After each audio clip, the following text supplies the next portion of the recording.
Hello, everyone, and welcome to English Pod. My name is Marco. My name is Catherine, and today we've got an elementary level lesson for you all about getting up in the morning. That's right. Today we're making breakfast, and, well, of course, many people have different things when they're making breakfast. Some of them are very big, others are small. But this is what we're going to talk about today, so why don't we listen to the dialogue and see what they're having for breakfast today.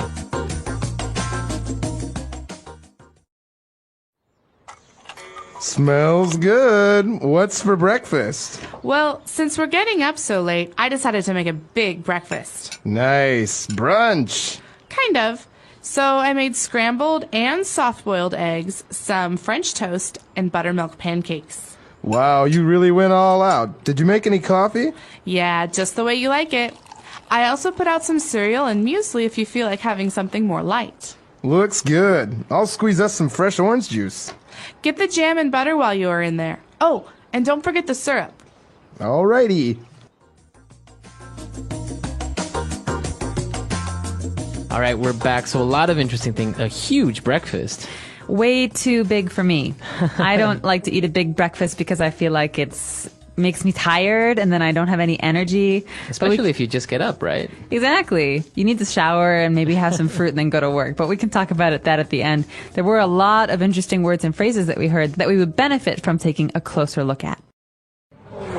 Language takeaway. All right, so on Language Takeaway today, we're going to take a look at our first word, and it's an interesting word. It's kind of a mix of two things, brunch.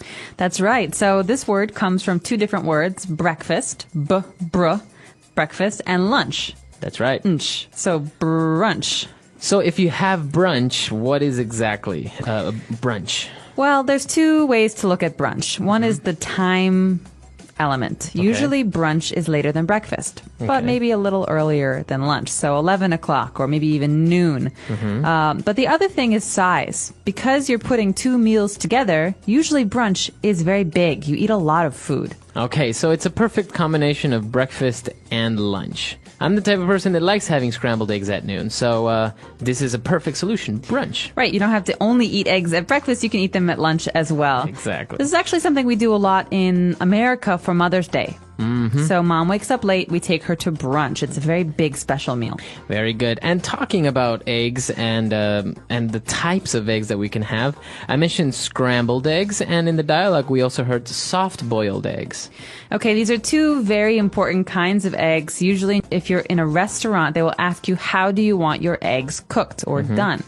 And my answer is always scrambled. Scrambled. This means someone mixes the eggs before they are cooked, and then when they cook, they are hard. They're yellow. Okay. There's no white. It's just yellow, and it's a little hard mixture. But soft-boiled eggs are very, very different. That's right. Soft-boiled eggs, you actually don't break the egg or open the egg to cook it like in scrambled eggs. You actually put the entire egg in boiling water.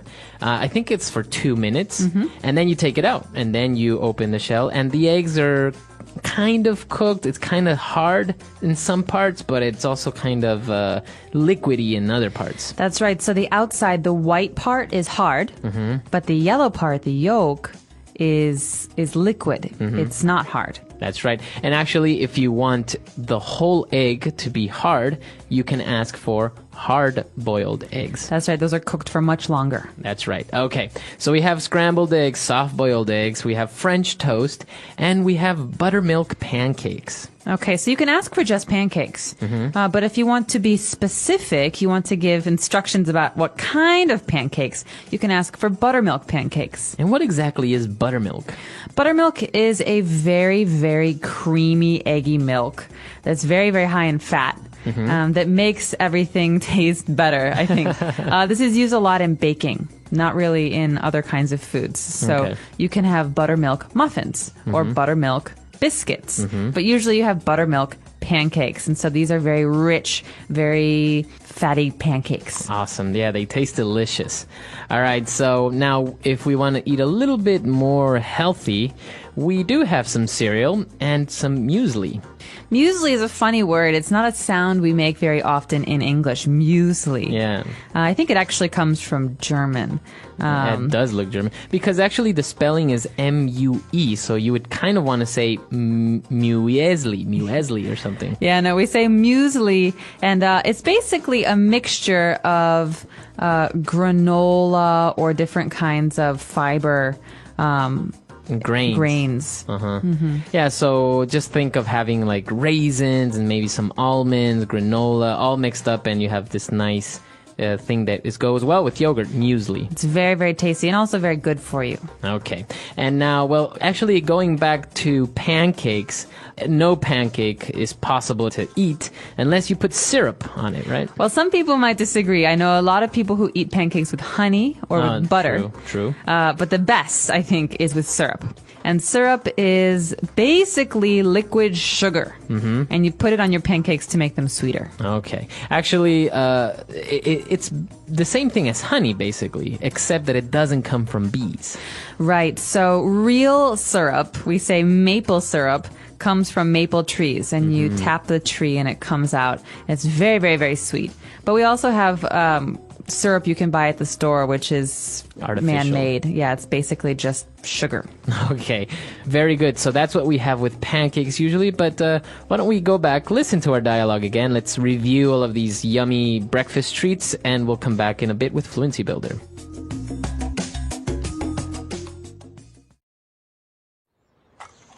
Smells good. What's for breakfast? Well, since we're getting up so late, I decided to make a big breakfast. Nice. Brunch. Kind of. So I made scrambled and soft-boiled eggs, some French toast, and buttermilk pancakes. Wow, you really went all out. Did you make any coffee? Yeah, just the way you like it. I also put out some cereal and muesli if you feel like having something more light. Looks good. I'll squeeze us some fresh orange juice. Get the jam and butter while you are in there. Oh, and don't forget the syrup. Alrighty. All right, so now on Fluency Builder, why don't we take a look at a couple of phrases. Fluency Builder. When the guy was kind of surprised, he said, "Wow, you really went all out." Okay, so this comes from the phrase to go all out. So he went all out, or I'm going to go all out. And this means to give something your best, to do more than is expected. That's right. So if you go all out when you're making breakfast, it means you cooked a lot or really good and you spend a lot of time doing it. Or for example, if it's someone's birthday and I know it's their birthday, I go all out by buying gifts and a cake and lots of decorations and calling all of their friends and having a party. So this is doing everything for them. That's right. Okay. And he was really surprised and he really seemed to enjoy breakfast and he said, "Looks good." Okay, this is a way to say good job or nicely done. It's almost a way to say I'm happy about this. Or yeah, and obviously you can also say that the food looks delicious, so it looks good. It looks good. So it's a way to say, well done. Looks good. Or in this case, looks very tasty. That's right. Okay. And now this is an interesting part. He says, "I'll squeeze us some fresh orange juice." So let's take a look at this verb squeeze. To squeeze. This is something you usually do with your hand when you tighten something. So for example, your toothpaste. Yes, you squeeze your toothpaste so the toothpaste will come out. So in this case, we are squeezing the orange juice to extract the juice. That's right. So you hold the orange very tight, you make the juice come out, and then you have fresh squeezed orange juice. Now, this is different from orange juice you buy in a store. Okay, so you can say, "I'll squeeze us some fresh orange juice." That means you're going to make fresh orange juice. And this fresh orange juice that you make is called fresh squeezed orange juice. Fresh squeezed. You've probably seen this in the store, like some bottles, they say 100% fresh squeezed orange juice or something. Yeah, it's good for advertising.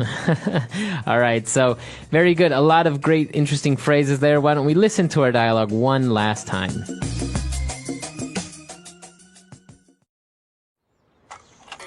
Smells good. What's for breakfast? Well, since we're getting up so late, I decided to make a big breakfast. Nice. Brunch. Kind of.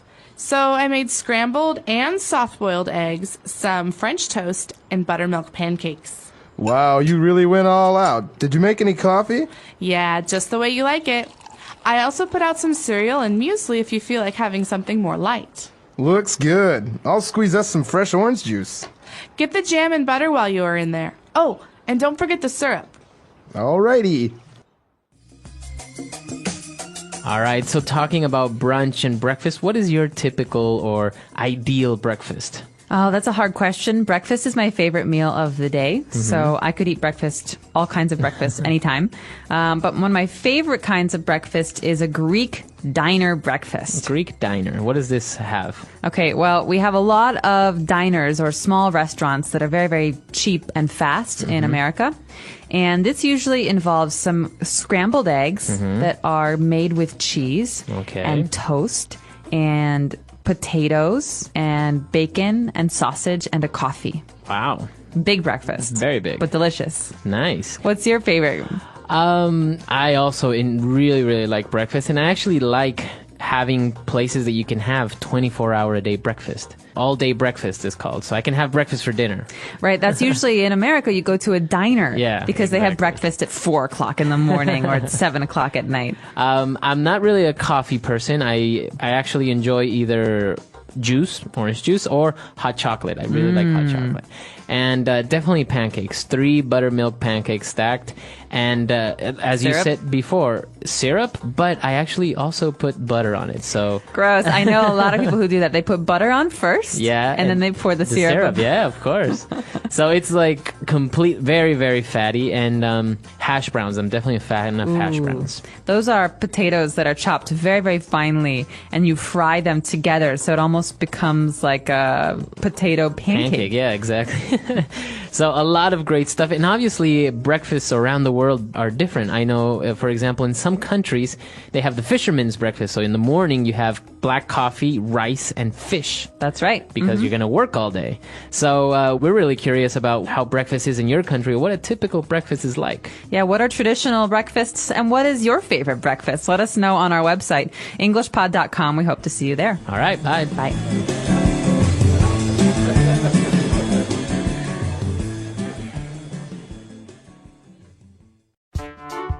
The English Pod Audio Review. Listen to the meaning, then say the vocabulary word. A meal that serves as both breakfast and lunch. Brunch. To some extent, somewhat, rather, sort of. Kind of. A thin, flat cake of batter fried on both sides. Pancake. With maximum effort using all one's resources. To go all out. A preserve of whole fruit slightly crushed, boiled with sugar. Jam. Let's try that faster. A preserve of whole fruit slightly crushed, boiled with sugar. Jam. A thin, flat cake of batter fried on both sides. Pancake. With maximum effort using all one's resources. To go all out. A meal that serves as both breakfast and lunch. Brunch. To some extent, somewhat, rather, sort of. Kind of. Now say the word and hear it in a sentence. Brunch.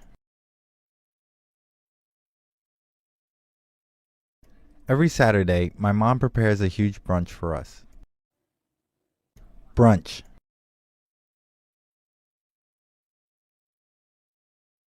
This hotel offers a Sunday brunch buffet from 10 a.m. to 2 p.m. Brunch. I always feel very sleepy after I eat a huge brunch. Kind of. I kind of feel like going to the movies today. Kind of.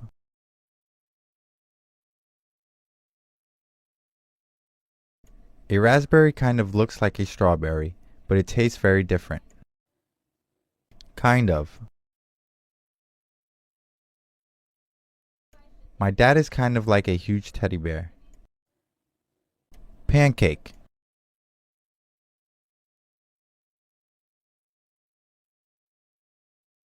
I can make really good pancakes when I use a pancake mix, but I can't make them from scratch. Pancake. Some places call pancakes flapjacks. Pancake. I wish I could flip a pancake in the pan just like that chef. To go all out.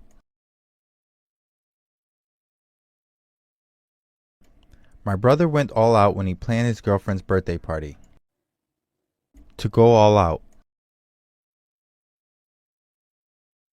They went all out to win the war. To go all out. I went all out to finish my project before the weekend. Jam.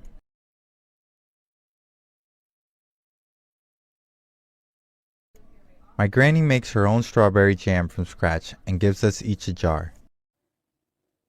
Jam. He spread peanut butter and blueberry jam on his toast. Jam.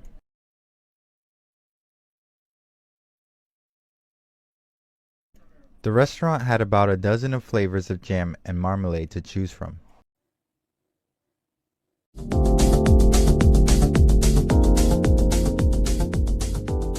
Hello, everyone, and welcome to English Pod. My name is Marco. My name is Catherine, and today's lesson is an advanced level lesson. That means we'll be speaking using our normal English tone of voice and using some very, very difficult vocabulary and phrases. So this is really good practice for all of you out there. That's right. We're going to change a little bit the dynamic of how it works. We're not going to look specifically at language takeaway or fluency builder. We're going to talk about the topic. We are going to pick out a couple of different words and phrases that are used in the dialogue, but we're mainly going to just have a conversation, and you can just listen and study a little bit of what we're saying. So what is the topic today, Marco? Well, today we're going to talk about the environment, specifically about our carbon footprint. Okay, that is the title of today's lesson. I encourage all of you to listen to the context of that phrase, and we'll be back in a moment to talk about what it and some of these other phrases mean.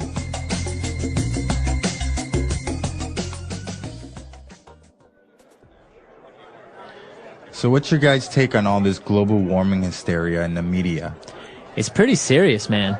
There have been tons of scientific studies, and the scientific community says that the Earth is heating up. We need to make some drastic changes to our lifestyle if we want to preserve our planet. I don't know. It sounds like a bunch of mumbo jumbo if you ask me. The Earth will save itself. It survived worse disasters in the past. I mean, honestly, we live in the boonies. There's no way anyone here is ever going to walk or bike to work, especially in the winter. And we have no bus system. My house is 40 years old, and it would take a lot of money to get it refitted to be green and energy efficient. Well, I don't really know if I believe in global warming either, or whether or not it was our doing or natural change the Earth is going through. But you have to admit that we're living pretty irresponsibly here in the West. I guess. I think the issue at hand is sustainability. We've only got this one Earth we can live on, and our resources are quickly disappearing because of our own carelessness and our inability to think of anyone but ourselves and anything but the present. So, like I was saying, we need to change the way we live. We need to reduce our carbon footprint. But it doesn't have to be that drastic. Hybrid vehicles and solar panels are too expensive to be feasible right now. And we don't have to be hippies living off the land and buying everything organic either, though it helps. I carpool to work every day with some buddies of mine. I have a rain barrel outside my house I use to water my plants and my lawn in the summer, and I make sure I always bring reusable bags with me when I get my groceries. And we just started using biodegradable plastic made from corn oil for takeout orders at my family's restaurant. Remember the 3 R's? Reduce, reuse, recycle. Exactly. It's just small, simple changes, like buying energy-saving light bulbs. starting a compost bin, recycling bottles and papers, using reusable water bottles, stop using disposable cups and cutlery. Like the ones we're drinking out of? Yeah. All right, we're back. So, as you probably guessed, carbon footprint, it's pretty easy. You're talking about a footprint is the evidence you leave if you're walking on sand, for example. Exactly. And if we talk about carbon, we're talking about the element, right? Carbon. Yep. So carbon is something that is in everything, basically. It's organic, but it can also, in the case of a carbon footprint, mean the amount of maybe waste or damage that we do to the earth or to the environment. Right. So, for example, you're driving your car. We all know that the gas that is emitted from the exhaust pipe is CO2, right? Yeah. And that contains carbon. So that's a way of seeing that you're leaving a footprint of carbon. You are damaging the atmosphere a little bit by driving your car. So in talking about a carbon footprint, we talk about having a low carbon footprint, which is good, or a very high carbon footprint, which is bad. Right. So there were a lot of interesting things coming up in the dialogue. One of the first things was... Well, the first thing that they're talking about in this dialogue is they're having kind of an argument about whether or not global warming and global climate change really exists. Yeah, this is a very interesting part because some people say, well, global warming is happening, global warming is real. And other people say, well, it's not real. It's not really a problem. This is just a phase that the Earth will go through and like everything, it'll disappear. Well, I agree with people who say that the Earth goes through phases because sometimes there are centuries that are hotter and sometimes there are centuries that are colder. But I think it's undeniable that there has been a large and immediate global climate change in the last maybe 20 years. Yeah, we're definitely speeding up maybe that cycle, right? Exactly. And I think what's great evidence of this and terrible evidence of this is the 3 earthquakes, massive earthquakes that have happened in the last couple of months. And I think that earthquakes like last year and like this year are really, really important reminders that we do, as humans, influence the way that the world responds to us. I think I always see it as the Earth kind of just shaking its back, kind of saying, like, get off me. You know? Stop it. Stop it. That itches. Yeah, exactly. I think that's kind of the way I see earthquakes sometimes. But when they were talking about, well, is it real? Is it not? They use a really interesting phrase when it says, it sounds like a bunch of mumbo jumbo. Mumbo jumbo. Yeah. So this is a way to say that it sounds like a bunch of garbage, or it sounds like a bunch of gibberish. It sounds like a bunch of people are talking about something that doesn't really exist. So mumbo jumbo is basically something that's not really real or true. I think, don't you also, can you use it as somebody that's saying something that you don't really understand? Right. So if maybe I'm talking to you about something that's very academic and very scholarly, you say, sounds like a bunch of mumbo jumbo to me. Exactly. Yeah. So that's what the person said. The environmental problems are a bunch of mumbo jumbo. But it was really interesting because they were like, well, we have to save the Earth. And then there was actually a phrase here that was really kind of hard for me to understand when the person said, I mean, honestly, we live in the boonies. Boonies. So what does it mean by living in the boonies? This is a very common word to hear in spoken English, especially with young people. Boonies means we live far away from civilization. We live far away from cities. We live far away from everything. So maybe these people live in the countryside or in a small village. And they don't feel like they're affected by what people in the big cities do. Okay. So if you say, oh, I live in the boonies, you're just saying, I live really far. Really far away. So this is a very common American word, I think. You can also say boondocks, which is like that movie Boondock Saints. But boondocks and boonies means very far away. So I could say, Marco, I'm not going to drive out to your house for a party. You live in the boonies. Do you have any other ways that you can say that you live really far away? You live in Egypt. You live in Egypt. Which for us in America is obviously very, very far away. Sometimes we say... Yonks. The Yonks, exactly. Yonks, people in New Zealand say that. I've also heard people say, oh, you live where the wind turns around. Really? Did you hear that one? Yeah. No, I like that one. It's like, one. you live so far. Oh, God, you live where the wind turns around. The end of the earth. Exactly. Wow. So, well, there are a lot of different ways of saying that. So they were talking about different aspects of the environment, like we heard the word green or energy efficient. Okay, so basically what they're doing is they're talking about some of the things they've heard in the media maybe or on TV about what people are supposed to be doing. You know, these are very abstract. That means these are very kind of big terms. Go green or be more energy efficient. Yeah, I've heard this. Like, for example, when people say, oh, you have to be more green or go green, that means more friendly towards the ecosystem, right? That's right. So this is a very general suggestion, and we can talk about specifics in a minute, but this is a very general suggestion for thinking about the environment and doing things to help it. And so go green or be green is a way to be more environmentally friendly.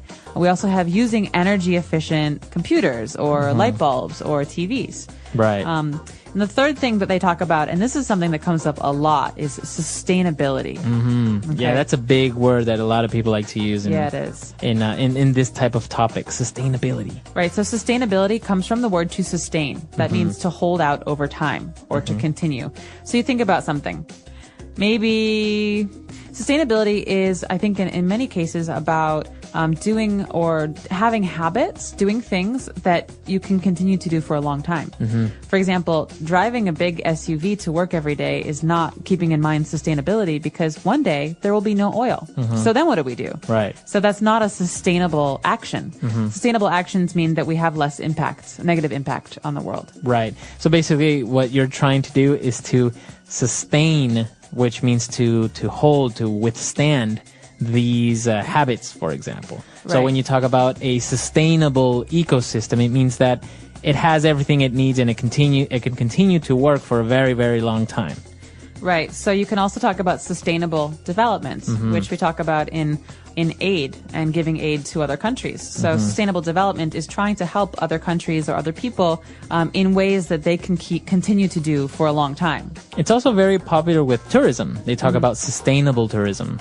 Right. That means thinking about the environment and having tourism that can last forever, not tourism that will destroy the environment because Right. it's very harmful.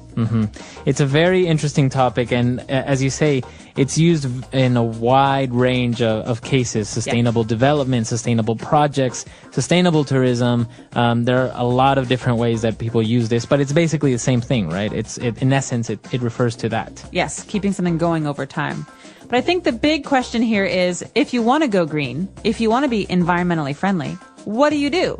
Because it's not about big ideas. It's about specifics. It's about changing your everyday actions, right? Right. And so these guys had a couple of ideas. Yeah, they came up with something like, for example, hybrid vehicles, which is a big thing now. Basically, hybrid means two, right? It's a combination of two or more. That's right. So, you know the Sphinx in Egypt? That's a hybrid. Right, between a man and a lion. Exactly. Right. So a hybrid vehicle basically uses gasoline, but also electricity.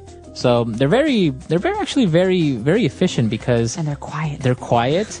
And usually where you use up most of your gasoline is in traffic. Because your car is on, you're accelerating, you're braking, you're accelerating, you're braking. So in this case, I think hybrid vehicles run on the electric engine until they hit, I think it's 30 miles per hour, yeah. And once you surpass that, then it switches to the gas engine, which obviously if you have a constant high speed, it's more efficient, the combustion of the gasoline. Exactly. So a good example of a hybrid vehicle is the Toyota Prius. Right. I think it was like the first one commercially available. But now they have all kinds, and they're actually trying to make entirely electric cars. So lots of things to watch out for there. But they also talked about something for the house, right? So if you want to not just have a nice car that is environmentally friendly, but also to do things with your house, what can you put on your roof? I think we've seen a lot of these. These are called solar panels. Okay, solar has to do with the sun. So solar power, solar panel, that means energy that comes from the sun. So the sun.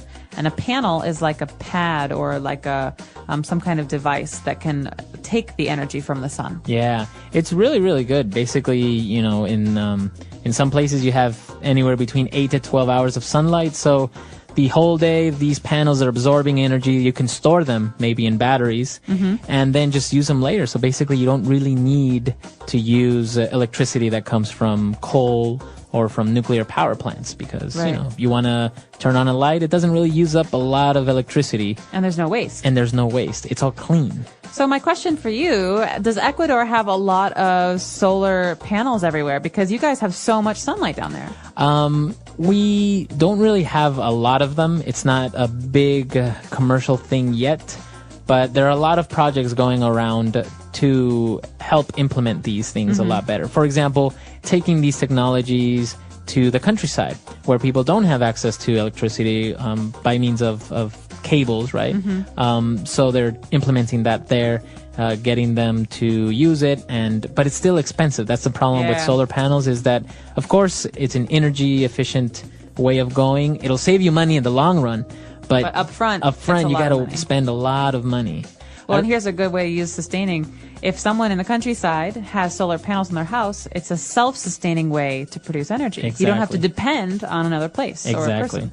Yeah. Actually, this is a very popular thing in many developed countries. I remember when I was living in Chile, big buildings were being marketed as energy efficient and green by showing that they can be self-sustaining. So basically, Okay. they would have solar panels on the roof.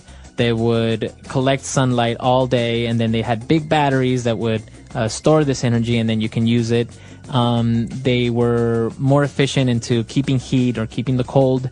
And also what we saw in the vocab that they also had was rain barrels. So basically collecting water from the rain, and then they can use this water obviously through a filtering system in order to be able to drink it or to wash your clothes and stuff. But basically, they would say that it could reduce your carbon footprint by more than 50%, and also the amount of money you would spend, because you wouldn't spend so much money on water, you wouldn't spend so much money on electricity or gas and things like this. That's awesome. Well, one of the biggest concerns as far as environmentalism is water. Where water will come from in 50 years. Yeah. Because there is a limited amount of fresh water in the world. Yes. And if we can reuse rainwater and collect it, I think it's brilliant. So a barrel basically is like a big container, circular. It's like a circle, and it stands up Yeah. on the ground or on a roof. And it's brilliant because if you have a rain barrel that collects all this rain and you have solar panels, basically you don't need gas or electricity to take a warm shower. You just have the solar panels that can heat up the rain barrel water, and there you have a warm water. It You have a sounds warm so shower. nice. You have sun-kissed warmth, and you have like fresh rainwater. And Yeah. But the whole water issue is a very popular topic. I recommend that any of our listeners read. There's a very interesting article that talks about, don't worry about petroleum running out in 50 years. We're probably going to run out of our water before that. Yeah. And they project droughts and huge famine in places like India, like in the Middle East, even in places of China. really, Yeah. well, not to scare anyone, but But yeah, it's No, interesting reading though. Yeah, it's really good. very serious stuff. Well, the last thing that I think we should talk about before we listen to today's audio file again is the compost bin. Now, this is maybe something that's hard to understand for someone who's never seen one before. Yeah. But basically, compost is well, the verb is to compost, but it's also a noun. But a lot of people, they don't want to throw away their food and their, organic material, things like flowers and food and biodegradable things. They actually reuse them. So basically, they have a space in the backyard of the house where they throw away all the old food. Yeah. Nothing plastic, nothing non-biodegradable. And that over time turns into fertilizer or mulch for their gardens. Yeah. So basically you're putting it back into the earth. Yeah.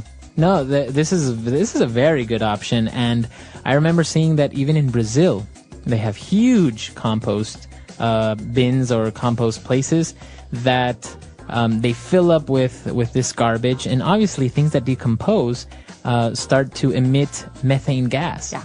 So they've found a way to harness this gas, transport it through tubes, and start using it. So actually having gas stoves with Oh, this wow. methane gas. That's brilliant. So you can get two uses, Right. fertilizer and methane gas. Yeah, Very so smart. there are a lot of options there to go green, to do your part to help the earth. Wow. So let's listen again to the dialogue that we had today. Hopefully we've cleared up some of the things that were confusing for you, and we'll be back in just a moment.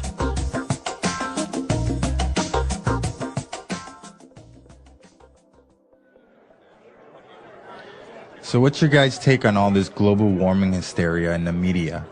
It's pretty serious, man. There have been tons of scientific studies, and the scientific community says that the Earth is heating up. We need to make some drastic changes to our lifestyle if we want to preserve our planet. I don't know. It sounds like a bunch of mumble jumble if you ask me. The Earth will save itself. It survived worse disasters in the past. I mean, honestly, we live in the boonies. There's no way anyone here is ever going to walk or bike to work, especially in the winter. And we have no bus system. My house is 40 years old, and it would take a lot of money to get it refitted to be green and energy efficient. Well, I don't really know if I believe in global warming either, or whether or not it was our doing or a natural change the Earth is going through. But you have to admit that we're living pretty irresponsibly here in the West. I guess. I think the issue at hand is sustainability. We've only got this one Earth we can live on, and our resources are quickly disappearing because of our own carelessness and our inability to think of anyone but ourselves and anything but the present. So, like I was saying, we need to change the way we live. We need to reduce our carbon footprint. But it doesn't have to be that drastic. Hybrid vehicles and solar panels are too expensive to be feasible right now. And we don't have to be hippies living off the land and buying everything organic either, though it helps. I carpool to work every day with some buddies of mine. I have a rain barrel outside my house I use to water my plants and my lawn in the summer, and I make sure I always bring reusable bags with me when I get my groceries. And we just started using biodegradable plastic made from corn oil for takeout orders at my family's restaurant. Remember the 3 R's? Reduce, reuse, recycle. Exactly. It's just small, simple changes, like buying energy-saving light bulbs, starting a compost bin, recycling bottles and papers, using reusable water bottles, stop using disposable cups and cutlery. Like the ones we're drinking out of? Yeah.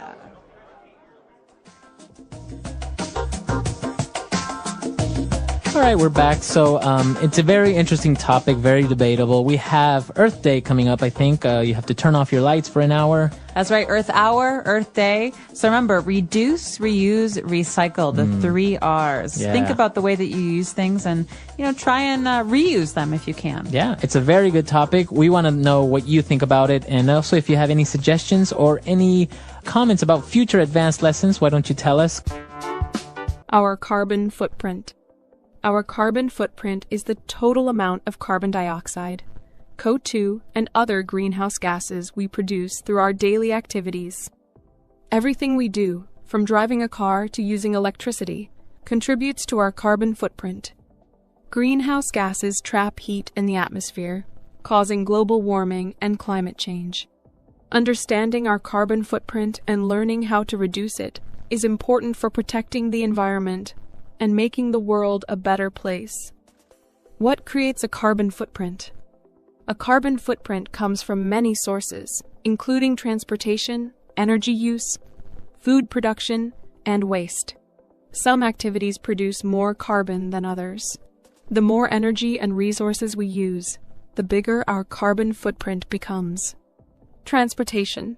Cars, buses, trains, and airplanes burn fuel to operate. When fuel burns, it releases carbon dioxide into the air. Air travel has a large carbon footprint because airplanes burn a lot of fuel. Driving cars that run on gasoline or diesel also adds to our carbon footprint. Walking, biking, or using public transportation can help reduce our carbon footprint. Electricity and energy use. Electricity is produced by burning fossil fuels like coal, oil, and natural gas. Using electricity for lights, air conditioning, heating, and appliances increases our carbon footprint. The more energy we use, the more carbon is released.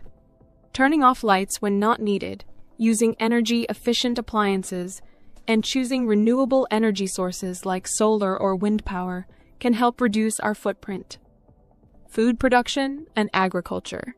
The food we eat also affects our carbon footprint. Producing meat, especially beef, requires a lot of land, water, and food for animals. Cows produce methane, a powerful greenhouse gas that contributes to global warming. Transporting food from farms to stores also burns fuel and releases carbon.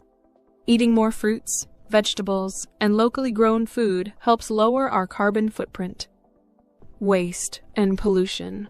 When we throw things away, they often end up in landfills. As waste breaks down, it produces methane gas. Factories that make plastic, paper, and other products use energy and create pollution. Recycling, reusing items, and reducing waste can help lower our carbon footprint.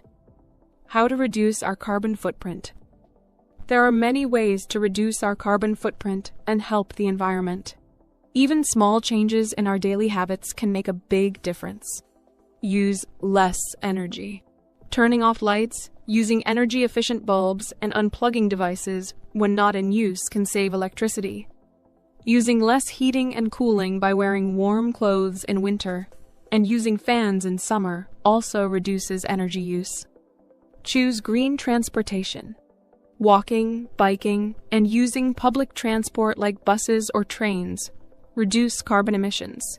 Carpooling and driving fuel-efficient or electric cars also help lower our footprint. Eat a sustainable diet. Eating less meat, especially beef, and choosing plant-based foods can lower carbon emissions. Buying locally grown food reduces the need for transportation. Reducing food waste by planning meals and eating leftovers also helps. Recycle and reduce waste. Recycling paper, plastic, glass, and metal saves energy and reduces pollution. Using reusable bags, bottles, and containers helps cut down on waste. Composting food scraps instead of throwing them away can also lower our carbon footprint. Use renewable energy. Switching to solar or wind energy reduces reliance on fossil fuels. If renewable energy is not available, using less electricity and fuel is still an effective way to reduce carbon emissions. Plant trees and support green projects. Trees absorb carbon dioxide from the air and help clean the environment. Planting trees and supporting projects that protect forests and natural areas can help reduce our overall carbon footprint. Why reducing our carbon footprint is important? Reducing our carbon footprint is important because it helps slow down climate change. Global warming causes rising sea levels, extreme weather, and damage to ecosystems. By lowering our carbon emissions, we can protect nature, animals, and human life. A smaller carbon footprint also improves air quality and public health. Less pollution means cleaner air and fewer health problems, like asthma and lung disease.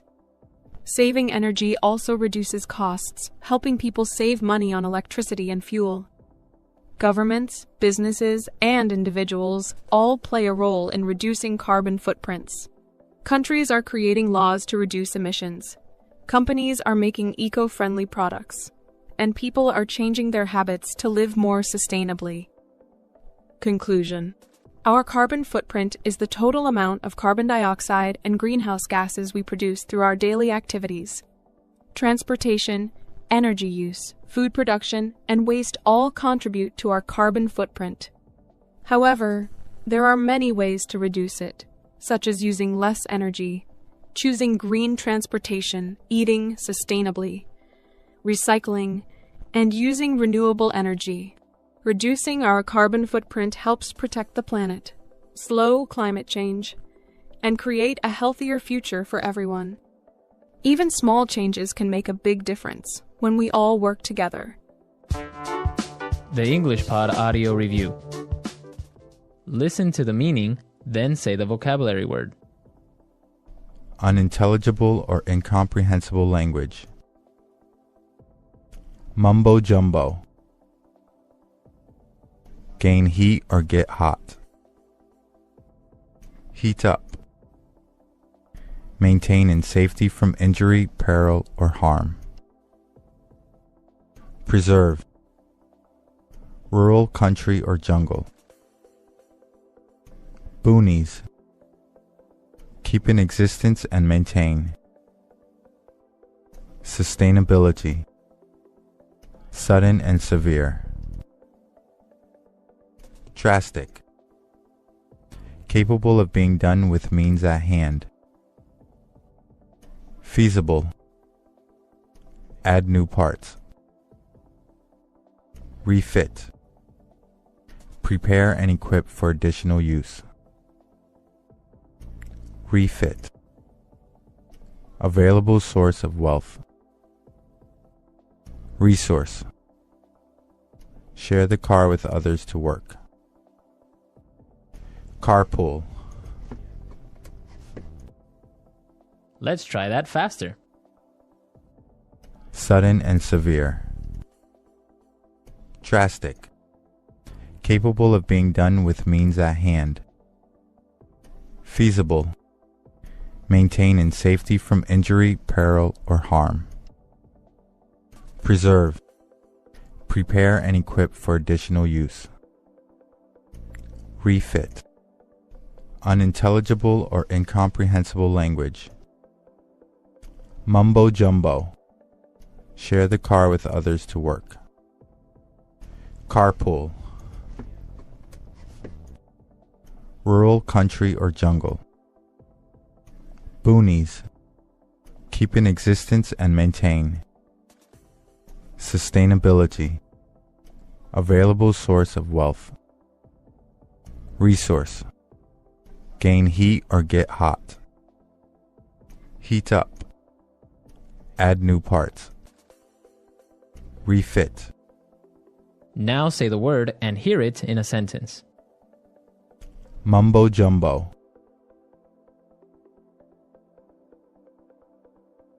That's a load of mumbo jumbo. There is no such thing as aliens. Mumbo jumbo.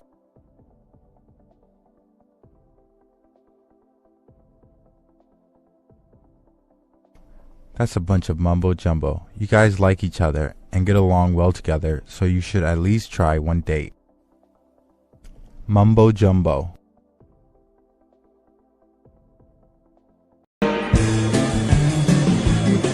Hello everyone and welcome back to English Pod. My name is Marco. My name is Catherine, and today we're talking about one of our favorite subjects, food. That's right, and on this occasion we are going to talk about Chinese food, specifically stir fry. Okay, this is a common dish in America and all over the world, thanks to the many Cantonese people who came over from Hong Kong or southern China and brought these delicious foods to our cities. So this is a very popular dish you'll be learning more about. So let's jump right in and listen to today's dialogue. And don't be worried if you don't understand everything. We'll be back in a moment. Oh man, I had the best supper last night. My wife made a stir fry and it was amazing. I love stir fry. Crispy bite-sized vegetables covered in a mixture of soy sauce and oyster sauce. Wilted greens and fresh bean sprouts. Throw in some onion and garlic and ginger. It's almost lunchtime. I would die for a plate of stir fry right now. Well, you can keep the vegetables. I'll take the meat. The stir fry my wife made was really hearty, with chunks of beef and slivers of bell peppers and onion. What? You call that a stir fry? More meat than vegetables? That's the worst insult you could throw at a Chinese stir fry. What a disgrace to the wok she fried it in. What you had is equivalent to a fajita without the wrap. Alright, we're back. So you probably heard a lot of different vegetables and ingredients in this dish. So why don't we take a look at some of those now in language takeaway. Language takeaway. The first two phrases that we have, actually, they're not words, they're phrases, are the names of sauces that are very, very important to Chinese food. The first one is soy sauce. Okay, soy sauce. And it's this black sauce, right? And Very it's made, salty. Very salty. And it's made from?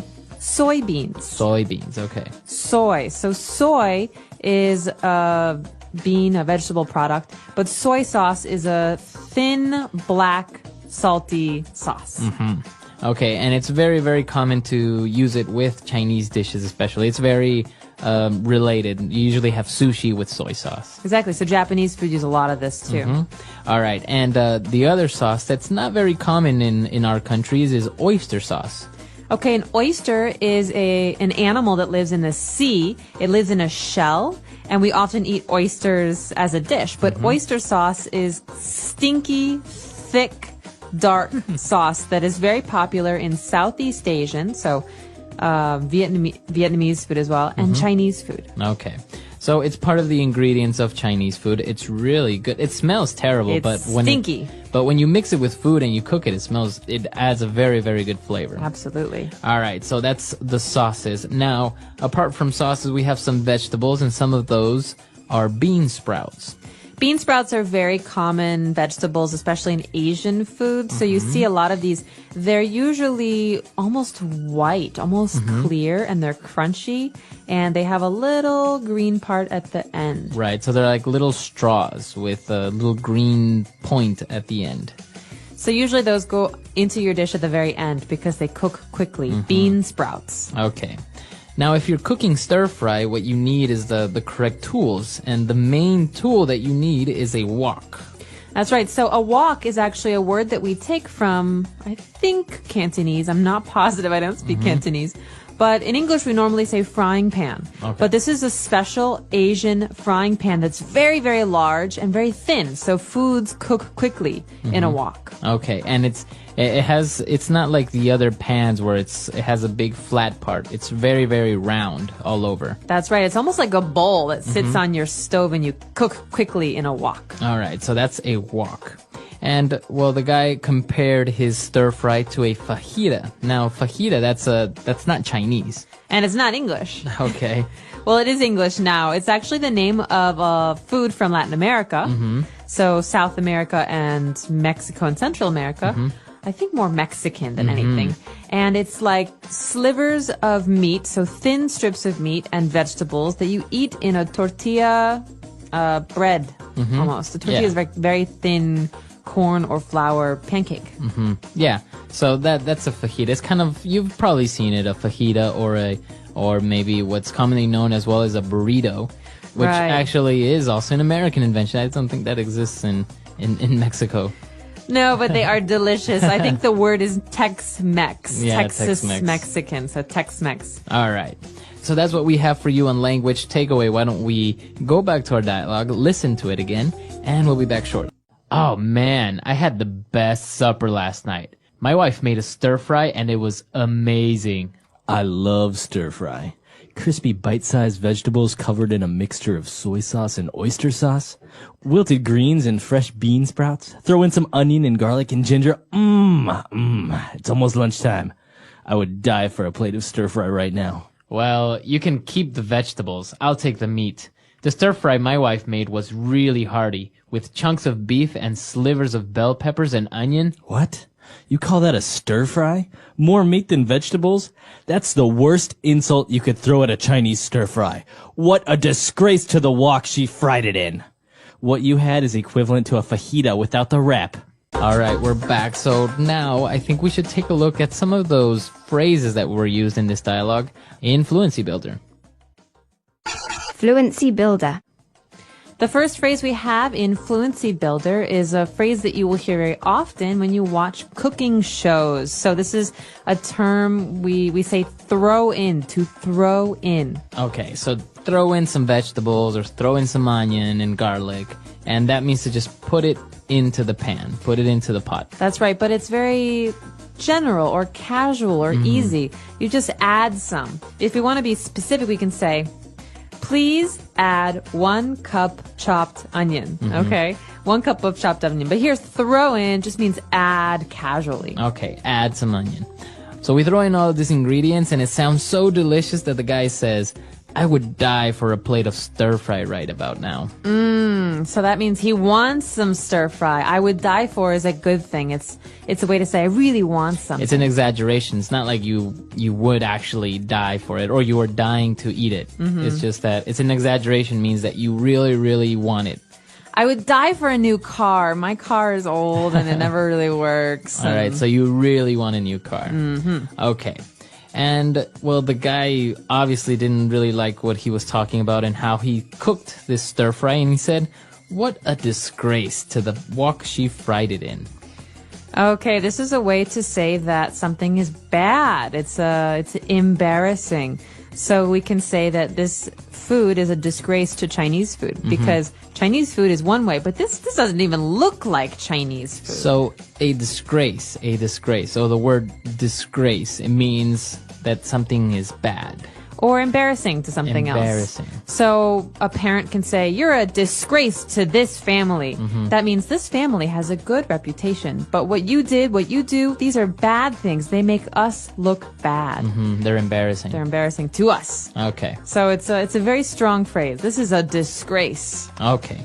A disgrace. Very good. A strong phrase, and you can use it if you ever want to talk about someone or something in this way. But remember, it is pretty strong, right? Very. If you say somebody's a disgrace, it's pretty insulting. It's hurtful. Okay. So why don't we listen to our dialogue for one last time, and we'll be back. Oh, man. I had the best supper last night. My wife made a stir fry, and it was amazing. I love stir fry. Crispy bite-sized vegetables covered in a mixture of soy sauce and oyster sauce. Wilted greens and fresh bean sprouts. Throw in some onion and garlic and ginger. It's almost lunchtime. I would die for a plate of stir fry right now. Well, you can keep the vegetables. I'll take the meat. The stir fry my wife made was really hearty, with chunks of beef and slivers of bell peppers and onion. What? You call that a stir fry? More meat than vegetables? That's the worst insult you could throw at a Chinese stir fry. What a disgrace to the wok she fried it in. What you had is equivalent to a fajita without the wrap. All right, so talking about Chinese food, there are a lot of American inventions around Chinese food as well, not only Mexican food. For example, it's very popular, this dish, chop suey. That's right, chopped suey. And I think I read somewhere that chop suey is actually might have been a Cantonese dish that came from all of the leftovers and kind of garbage in the kitchen where you would just fry it together and it was a cheap, easy meal. So chop suey. Okay. It's kind of like an English, it's like a pidgin English. And, well, this dish is basically that, right? It's just a lot of meat chunks mixed with some vegetables, and you have some chop suey. Exactly. And there are also this other thing that's very common. People think about fortune cookies. You think of Chinese restaurants and Chinese food, you think of fortune cookies. That's right, but they don't have fortune cookies in China. No, they One of my don't. biggest disappointments. So fortune cookie is a small cookie with a Message inside. So you have a piece of paper. So be careful when you're eating these. You don't want to eat the paper. But the paper sometimes says very strange things like, you will have a terrific number 7. Right, or something like that. So that's why they're fortune cookies. They usually talk about your future or what's going to Beware happen. of whales. So, but that's also an American invention that doesn't exist in China. It doesn't really come from China, right? Exactly. All right. So if you have any other information about food, or we're always glad to hear it. Because we're always hungry. Or if you have a favorite Chinese food, please let us know. Our website is englishpod.com. We can't wait to hear from you, and we will talk to you next time. All right, bye.